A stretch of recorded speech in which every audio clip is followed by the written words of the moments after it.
Hey, en wat leuk dat jullie kijken naar een gloednieuwe video. Het is veel te lang geleden dat ik hierover heb gepraat. Er is namelijk zoiets als een anniversary, een jaar na. Wat veel logischer is, maar vanwege dingen heb ik geen jaarupdate gedaan. Maar kom ik nu met de random 16 maanden later haartransplantatie update. Want het is 16 maanden geleden dat ik in Vlijmen bij Transhair een FUT haartransplantatie heb ondergaan. En ik ga jullie vertellen hoe dat de afgelopen 16 maanden is geweest en hoe het is gegroeid. Als je alle andere updates hebt gevolgd, nou, dan weet je een beetje hoe het allemaal is gegaan. Na de harttransplantatie gebeurt er eigenlijk een hele lange tijd niet zoveel, behalve een super trekkend gevoel in je hoofd. Sterker nog, na de eerste paar weken beginnen eigenlijk alle haren weer uit te vallen. Dat hoort zo. Want vervolgens, na een maand of 3, wordt het daarboven allemaal wakker. Is er nieuwe blood flow aangemaakt. Want er is namelijk, moet bloed naar plekken waar al heel lang geen bloed is geweest. En uiteindelijk begon het te groeien en werd het eigenlijk met de maand meer. En er waren een aantal weken of maanden bij dat ik het gewoon om de paar dagen meer zag worden. Dat was awesome. Dat werd steeds langzamer. En ik denk tot aan precies een jaar, dus juni dit jaar, was dat wel tot een minimum beperkt. Dat ik dacht van oké, dit is het. Het wordt nu niet heel veel meer. Maar als ik terugkijk naar foto's van de afgelopen maanden, is het elke maand wel weer iets dikker geworden. Dus de groei is nog niet helemaal voorbij. Maar dit is wel hoe het zal zijn. Nou, als we kijken, dan zien we dat er best wel veel haar is bijgekomen. Ik heb zoveel reacties gehad. De meeste allemaal positief. Maar ik heb ook best wel wat reacties gehad van mensen die zeggen: Ivar, what the fuck? Het is mislukt. Dit is niet hoe het hoort te zijn. Het moet veel dikker zijn. Nou, ik wou dat ze gelijk hadden. Niet dat het was mislukt, maar dat het inderdaad nog dikker hoort te zijn. Maar ik denk dat mensen even vergeten waar ik vandaan kwam. Ik heb namelijk vlak voor mijn haartransplantatie het heel erg goed weten te verbergen. Nou ja, niet heel erg goed. Ik heb het goed weten te verbergen. Ik gebruikte echt nog steeds wel allerlei haarmiddelen, opvulmiddelen, camouflagemiddelen. Zeker in video's, dat je het eigenlijk niet zag. En de momenten dat ik dat niet gebruikte, droeg ik een petje. Dus mensen vergelijken vaak van mijn haar nu met heel veel video's van jaren terug. En dan denk ik van ja, maar dat is niet representabel. Want waarschijnlijk in die video's heb ik er allerlei dingen mee gedaan waardoor het inderdaad vol lijkt. Maar ik zal jullie laten zien waar ik vandaan kom. En dan zal je zien van, hey, er is wel degelijk wat bijgekomen. Er zijn namelijk foto's gemaakt 5 minuten voordat ik onder het mes ging. En dat zijn deze foto's. En dan kan je toch wel zien dat ik heel erg kaal was. Vooral eigenlijk bovenop. Er zat hier en daar nog wel een sprietje. Maar het werd steeds minder. En de kruin, zeg maar, of althans de rand, de haargrens aan de zijkanten, die was ook bijna strak geworden van, hey, dat is je donorhaar, zou ik maar zeggen. Je haar dat altijd blijft en het haar dat gaat uitvallen. Die lijn werd steeds sterker. Dus als we dan weer even knippen naar dit, dan kan je zien dat het een enorm verschil is. En dat merk ik aan alles, omdat ik eigenlijk...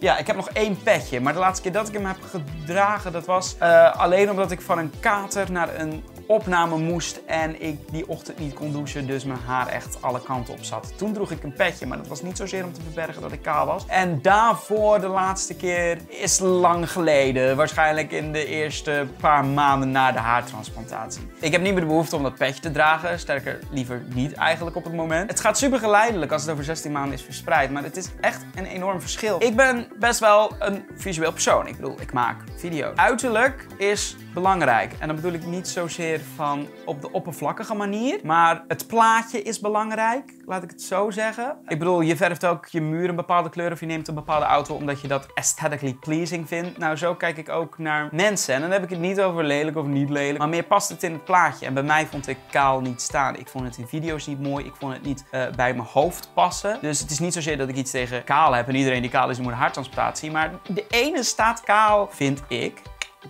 Bij de ene staat het perfect. Zeker nog, bij de ene staat het beter dan haar. En bij de andere is het zoiets van, het staat je niet dat je nu lelijk bent, maar het staat je beter met haar. En dat is niet gemeen, dat is niet lullig. Als je het ligt eraan hoe je het brengt. Dus ik vind mijn gezicht, mijn voorkomen nu mooier. En daar ben ik heel blij mee, dat vind ik fijn. Zeker omdat ik heel veel met video en beeld en zo doe. Kijk, mijn broers, op 1 dagen later, zijn ook kaal geworden. En die snapten in het begin niet dat ik dat ging doen. Die hebben het echt ten strengste afgewezen. En toen dacht ik van, dat snap ik van jullie kant. Zonder nu super lullig en sessie te klinken, wat ik toch altijd wel een beetje klink. Maar jullie zijn schipper. Jullie zijn niet in het wereldje waar ik in zit, of in de branche waar ik in zit, of in de creatieve kant, film, video, foto. Daar zitten jullie niet in. Dus nee, ik snap het. Waarschijnlijk als ik schipper had geweest en ik was niet met visualiteit bezig op dat gebied, had het me waarschijnlijk ook niet zo heel veel gescheeld. Maar nu wel. Dus ik ben super blij dat dit is gebeurd. En super dankbaar dat ik dit mocht en kon gaan doen. Natuurlijk, het is niet zo vol als een kapsel dat ik ooit had toen ik 8 jaar oud was of whatever. Kijk, als je naar achter kijkt, dan zie je ook nog wel dat de kruin is niet gedaan. En dat weet ik, dit gedeelte. Ik weet dat dat niet is gedaan. Sterker nog, eigenlijk zou het meer niet gedaan zijn. Eigenlijk zou het maar tot hier zijn, maar er waren nog haarzakjes over. Natuurlijk zou ik dat dolgraag nog willen opvullen. En wie weet dat ik dat in de toekomst ook ga doen. Voorlopig nog niet. Maar ja, ik zit er wel aan te denken om nog een tweede te doen om dat voller te maken. Want nu in videoclips doe ik nog wel haarmake-up in. Maar dat is echt een klein beetje. En het is ook zo gebeurd. Dat ook nog eens een keer. Want vorige keer was het gewoon, toen ik nog geen hartopstation had, was ik gewoon, wat is het, 3 kwartier bezig met mijn haar en zag het er nog niet uit. Maar was het acceptabel zolang de camera niet te scherp en te close bij de kruin kwam? Het litteken is wel weg. Ik zie het zelf niet meer. Waarschijnlijk als je mijn haar optilt dat je dit lijntje nog ziet lopen en dat zal met de jaren steeds verder vervagen. Maar ik heb er geen last meer van. Het jeukt niet meer, wat het in die afgelopen, nou ja, niet 16 maanden, maar het eerste jaar vooral heel veel deed. Heel veel soort van rare, uit het niets komende jeukaanvallen. Heb ik niet meer. Er is ook een periode geweest dat ik op sommige plekken op mijn hoofd gewoon geen gevoel meer had. Omdat vanwege het hele proces van het haar transplanteren dat er heel veel zenuwen zijn geraakt. Maar dat is allemaal teruggekomen en het voelt weer zoals het was. Alsof het nooit is gebeurd. Maar er is duidelijk wel wat gebeurd. YouTubers komen wel in het nieuws dat als het eenmaal over plastische chirurgie gaat of iets aan jezelf veranderen, komen ze super negatief in het nieuws. Vooral omdat YouTubers, wij dat niet zouden mogen verheerlijken naar de jeugd toe. Dan heb je weer een beetje de traditionele media die sowieso alles uit het verband trekt om ook views te krijgen. Ze zijn erger geworden dan YouTubers af en toe. Maar ik ben niet aan het verheerlijken. Ik ben aan het informeren en vertellen hoe mijn journey is geweest. En dat het ook niet iets ergs is om iets aan jezelf te veranderen. Ik bedoel, accepteer wat je niet kan veranderen. Maar als je iets kan veranderen en het maakt jezelf blijer, gelukkiger, wat voor reden dan ook, en dan mag het je heel erg veel gelukkiger maken of maar een klein beetje gelukkig maken, why not? Wat als het jou een betere kwaliteit van leven of een fijner gevoel geeft, dan is het het sowieso waard. Uiteraard moet je niet denken, oké, nou ik ga het doen. Ten eerste, het is heel duur.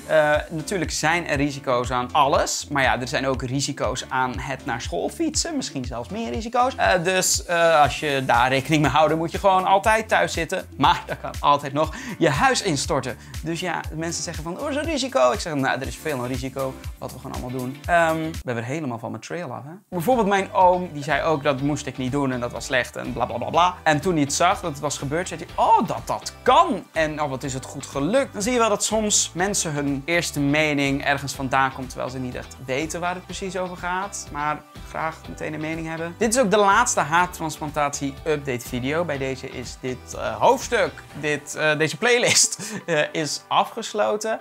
Ik hoop voor iedereen die dit heeft gevolgd dat ze het leuk of interessant vonden. Ben je nou zelf een haartransplantatie gaan doen dankzij mijn video? Let me know, want ik ben wel heel erg benieuwd hoe je dat dan ervaren hebt en of je er net zo blij mee bent als ik.